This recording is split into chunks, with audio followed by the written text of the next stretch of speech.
Well, hello, this is Rosa, rcgkreations. How are you doing? Bringing you today a new take on a freezer meal. I'll put a link in the description box of the freezer meals that I made. This is our last one, and this is the second of the chicken fajita. And of course you can see from the writing, I wrote on there how to prepare it and everything.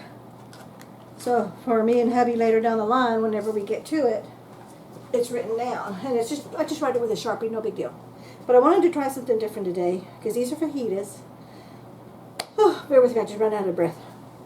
What I did is I cooked these. I didn't put any oil, didn't spray nothing in that frying pan. In fact, I'll show you. There's my frying pan. And all it has is the oil from the marinated juices. As you can see, there's some of the juices that are left over. Okay? But what I've done, and actually now that I'm doing the video, I didn't throw it away yet because I was waiting for my video. So what I did is I baked part of them in the oven at 425, and I did not put any extra sauce or nothing. I just took the meat out, and whatever sauce got in there is what got in there. And then, let me show you. This just came out of the oven. There we go. Look how juicy. And of course there's excess oil that it had as it baked. And then this is what I fried in the frying pan. And then let me show you that. Of course the color is different because number one, all the coating, because when I cook my meat, chicken or beef, whatever it is that I'm cooking in the meat, I lay it on the heated pan, frying pan, whatever it is I'm using, because it depends on what I'm doing, ground beef, whatever. And then I let it, stuff like this, I let it sit there for a solid 10 minutes. I don't move it, I don't touch it, I don't do nothing. Where it lays is where it lays. And then I flip it after 10 minutes. I do set my timer, and then I flip it at 10 minutes. Then I get my meat thermometer, and here's our meat thermometer, and then I check to see the temp of what it's supposed to be, depending on what it is. But that way it keeps your meat from being dry. And the whole point of this video is which method gives you a more juicy, and I did cook this uncovered just like the frying pan. Of course, most people do realize and know that if you covered your dish when you bake it in the oven, it's going to seal the juices in even more, but I wanted to do more of an apples to apples comparison. So, and you can tell just by the color which one is the baked. And I'm just taking this out because I want to drain the excess oil, because you know hubby and I are on our weight program, so the excess oil from the marinate, so we don't eat it.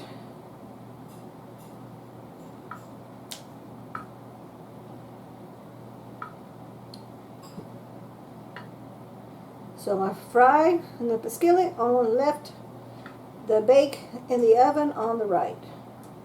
And there's more than enough for lunches for tomorrow for both hubby and I. And then let me bring this up so you can see. There you go. Now the biggest thing is going to be the taste test. So let's do the taste test. And I'm going to do, let me get a fork.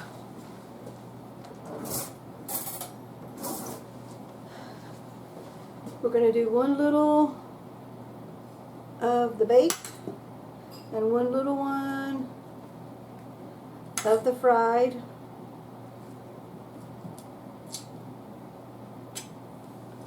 So here's the bake and here's the fried. So let's just see, is there a difference in the moisture? Okay, this one, which is fried, is a little bit drier. See that? Let's take a taste. All the flavors are there. Everything, all the ingredients, good, good, good. Now let's do the bake. You might be able to see this a little bit. It's just a little bit moisture, not a whole lot. But let's see what the taste, because the biggest thing of all this stuff is, well, a lot of times the stuff, who cares what it looks like? It's how does it taste? Because remember, we're eating it. Oh, this is definitely the bake. I'm going to tell you, it's definitely 2 thumbs up. There's a big difference in the moisture content of the chicken. So, my version from now on, instead of frying this on a skillet or a cast iron, I'm going to be baking this in a baking dish. But next time I definitely will get a bigger baking dish so I can bake them all one layer. And I will definitely next time try it with the foil on top to see if it's even extra moist. So, I heated up the tortillas. This is my taste test. So we're going to leave this here alone for hubby. And we're going to add, we're going to be plain Jane. No refried beans. No rice or nothing. These are just going to be plain chicken fajitas and cheese. I eat mine with no cheese, but hubby likes cheese.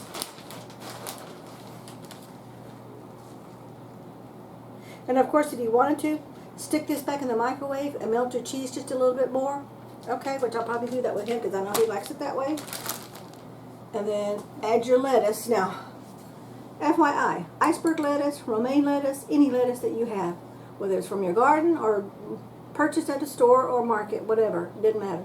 If you take it apart, rinse it. Number one first is rinse it. Make sure you get all the dirt out of it. Cut it, tear it, don't cut it. You do have to cut the core sometimes, but like the iceberg lettuce, you can just hit the core on the counter and then pull out the core, and then that's all you have to do. Then put the water in there on both sides all the way around and swish it out to get all the dirt out, because remember, this is grown in the dirt. Then you peel it apart. If you peel it apart versus using a knife, it's going to last a lot longer. And if you put it in a sealed mason jar with a metal lid and a metal ring, and close it as tight as you possibly can, depending on your strength, because you're the one that's going to have to open it. You leave it in your fridge on the very back corner on one of the shelves in your fridge, and it's going to last you 2 to 2.5 weeks. And I'll put a link to my video where I showed that. And I've experimented with this several times because I've been doing this for years. So this was actually, and I'm going to show you, this is lettuce that I got out, and I did the exact same steps. And look, there's nothing in it at all. There's no wilty part. Nothing. And it's been in the fridge 8 days. So now, this is a good way for you to buy, especially when the lettuce goes on sale and you have a lot of it, but you don't, maybe too much than what you want to handle, and you really can't preserve lettuce very much for anything other than eating it fresh or eating it right away. It don't taste good frozen. And it definitely doesn't taste good dehydrated. Believe me, I know, I tried. So here's a little piece of lettuce. It's just as fresh as it was when it was fresh, brand new brought from the store. So,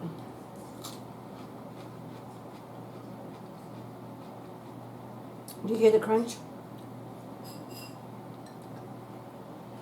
I'm going to do, of course everybody knows the white core is crunchier than the green part, so I'm going to let you listen. That was the white core. Now we're going to do the little green lettuce leaf. Do you hear the difference? I won't know until I edit. But anyway, this is my take and a little tip on how to stretch your iceberg lettuce, because summer is here, so now's a good time to stock that up. And when you get a good special, buy a little bit extra, put it in some mason jars with a metal lid and ring, and you're good to go for 2 weeks. Take care now. Thank you so much for watching. Have a good one. We'll catch you in the next video. Bye bye.